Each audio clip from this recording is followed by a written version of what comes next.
ఇలాంటి పరిస్థితి రావడానికి కారణం ఏంటంటే టీవీలు, వీడియోలు, ఆన్లైన్లో చూసే కార్యక్రమాలన్నీ అయిపోయిన తర్వాత హైదరాబాద్లో ఈ ట్రాఫిక్లో బట్టి రావాలంటే అందులో సమ్మర్ బ్రహ్మాండంగా వేడిగా ఉంటుంది.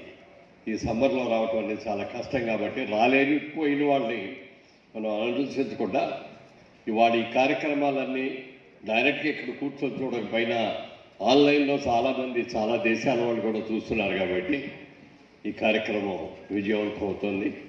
చాలా సంతోషం అండి. రామరాజు గారు ఏ కార్యక్రమం చేసినా చాలా ఎవరు కూడా ఊహించని రీతిలో ఉంటుంది. దాదాపుగా 50 సంవత్సరాల పైన కదండి, 50 సంవత్సరాల పైనుంచి అంటే నేను ఇండస్ట్రీకి రావటానికి వచ్చేటప్పటికే ఉన్నారట. నేను వచ్చి 50 ఏళ్ళు అయింది, ఆయన వచ్చి 52 ఏళ్ళు అయింది. ఎన్నో కార్యక్రమాలు ఈ రవీంద్ర భారతి వేదిక మీద ఎన్నో కార్యక్రమాల్లో పాల్గొన్నాం వారితో కలిసి. అలాగే అక్కినే నాగేశ్వరరావు గారి కార్యక్రమంలో దేశ విదేశాల్లో కూడా మేము కలిసి వెళ్ళి అక్కడ ఆ కార్యక్రమంలో కూడా పాల్గొనడం జరిగింది.